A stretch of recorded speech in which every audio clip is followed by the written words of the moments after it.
जय हिंद। आज की इस वीडियो में हम बात करें कि पटना चले पटना चले पटना चले।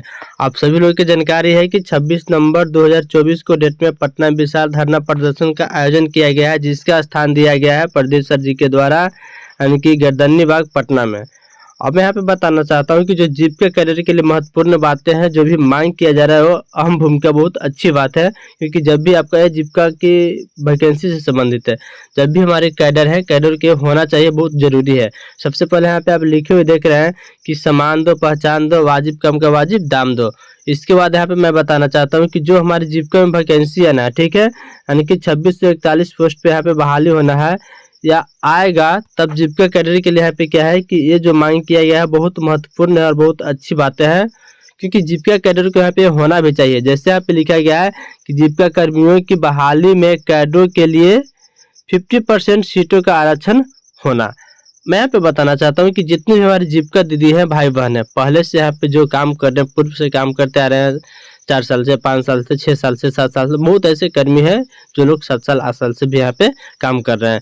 तो उनके लिए जब भी हमारी जीविका में वैकेंसी आए, सीसी हो, एससी हो, बीपीएम हो, जो भी हो, यहाँ पे क्या बोला जा रहा है कि 50% का आरक्षण होना चाहिए, यानी कि जीविका कैडरों के लिए।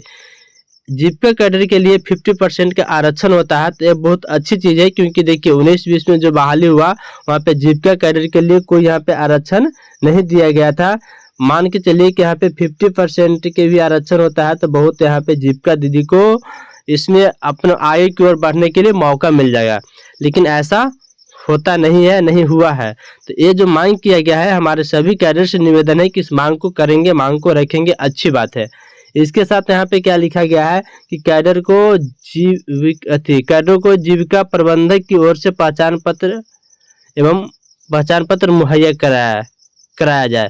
तो यहाँ पे क्या है कि जीविका कैडर के लिए तो पहचान पत्र, तो देखिए पहचान पत्र की यहाँ पे बात आती है, तो पहचान पत्र तो सीएलएफ अपने ही स्तर से देती है, और इसके लिए तो है, ठीक है, पहचान पत्र की मुहैया कराया जाए। इसके बाद क्या है कि कंट्रीब्यूशन सिस्टम, जो आपको हमारे सीएम दीदी समूह से अंशदान निकालती है, या ग्राम संगठन से बुक कीपर भी अंशदान निकालते हैं, तो उसको मतलब कि खत्म किया जाए, और मानदेय यहाँ पे कितना 25,000 रुपया किया जाए। तो ये जो हमारी दीदी की मांग है, तो शुरुआत से मांग करते आ रही है। यहाँ पे जो भी हमारी दीदी की मांग है 25,000 रुपये मांग है, और जो हमारे जो सिस्टम भिख मंगवा सिस्टम है, समूह से पैसा अंशदान लेना और ग्राम संगठन से लेना। जैसे मैं यहाँ पे थोड़ा सा बात कर लेता हूँ कि जो जीविका से जुड़े हुए जब लोग को पता है कि सीएम की भीख मंगवा सिस्टम कैसे है, चाहे भीख कैसे मांगती है, तो यहाँ पे मैं बताना चाहता हूँ कि देखिए हमारी जो सीएम दीदी है, ठीक है, तो सीएम दीदी यहाँ पे क्या करती है कि जो समूह चलाती है, तो समूह चलाती है, तो एक समूह पे 250 रुपये समूह से अंशदान लेती है। कहाँ से? समूह से अंशदान लेती है। उसके बाद क्या है कि 150 रुपये में, क्योंकि देखिए एक समूह पे दीदी को 400 रुपये मिलता है, जिसमें से 250 रुपये तो सीएम दीदी अपने समूह से निकालती है, यानी कि मांगती है, ठीक है। उसके बाद बच गया 150। अब 150 में से क्या था कि पहले देखिए, पहले जो था कि 5 रुपये प्रति समूह के हिसाब से ग्राम संगठन देता था, जो VO है, यानी कि 5 रुपये प्रति समूह के हिसाब से ग्राम संगठन देता था। उसके बाद शेष राशि सीएलएफ और परियोजना मिला करके देता था, ठीक है, यानी कि 150 रुपया, टोटल 400 रुपये हुआ।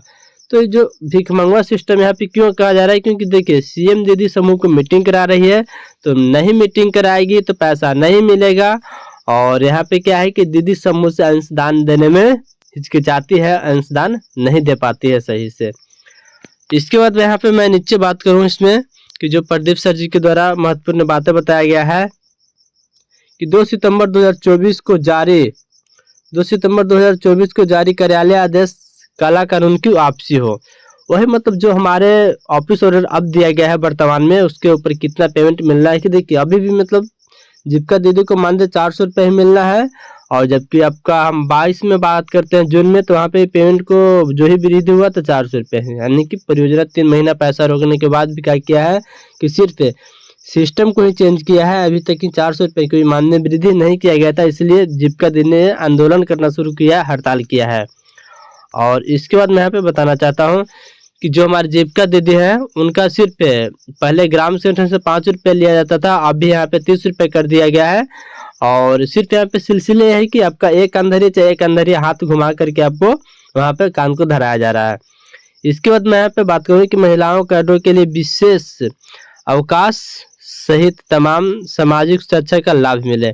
जैसे हमारे क्या है कि जीविका दीदी हैं या जो भी हमारे जीविका कैडर है उनका अवकाश मृत्यु हो जाता है तो उसके लिए यहाँ पे उन्होंने लिखे हैं कि उनका लाभ मिले। जो भी आपका इंश्योरेंस वगैरह हो परियोजना दो, हालांकि परियोजना से ऐसा कुछ है नहीं है। परियोजना क्या है कि डीबीजी बैंक से अपना या कोई बैंक से अपना वो बीमा कराने के लिए प्रेरित करती है, हमारा स्वयं सहायता समूह का दीदी हो या जीविका कैडर हो। इसके साथ में यहाँ पे बात करें कि CLF यानी संकुल संघ स्तरीय संघ की दीदियों के यात्रा भाता को दोगुना किया जाए। मैं यहाँ पे बताना चाहता हूँ कि जो हमारे CLF की दीदी है, CLF को दीदी को सिर्फ किराया यानी कि यातायात खर्च मिलता है। जैसे मैं यहाँ पे बात करेंगे कि अध्यक्ष को मिलता है यहाँ पे 3000 रुपया और सचिव को यहाँ पे मिलता है 2500 रुपये और कोषाध्यक्ष को यहाँ पे हम बात करें तो मिलता है 1600 रुपये। यही आपका जीविका में है। आप सोच करके देखिए कि जो हमारे अध्यक्ष दीदी हैं CLF को जो भी हमारे अध्यक्ष हैं उनको 3000 रुपये मिलता है और उनका प्रतिदिन का ड्यूटी है CLF में। जब भी CLF खुलेगा तो 10 से लेकर के वो मतलब 4 या 5 बजे तक कंटिन्यू समय के अनुसार ड्यूटी रहेंगे। सचिव के भी वही स्थिति है कि 2500 रुपये ही मिलेगा, लेकिन उनका ही मतलब कि 10 से 4 रहना है। हो सकता है कि उनका विषय थे जब तक CLF महीना में 30 दिन खुला है या मान के लिए कि 26 दिन खुला है, संडे बंद है तो उतना दिन उसको रहना है। अब कोषाध्यक्ष की बात यहाँ पे रही तो कोषाध्यक्ष की बात यहाँ पे शायद ड्यूटी उसका 15 दिन है और उसके यहाँ पे पैसे जो दिया जाता है 1600 रुपये दिया जाता है। ये हमारे CLF की स्थिति है। CLF के भी दीदी को पैसा बहुत कम मिलता है। जो ये परियोजना के द्वारा आदेश दिया गया है, आदेश लागू है। तो मिलते हैं फिर अगला वीडियो में। चैनल पे आप लोग पहली बार तो चैनल को सब्सक्राइब भी कर लीजिएगा, वीडियो को लाइक शेयर भी कर दीजिएगा। मिलते हैं फिर अगला वीडियो में। जय हिंद, जय भारत।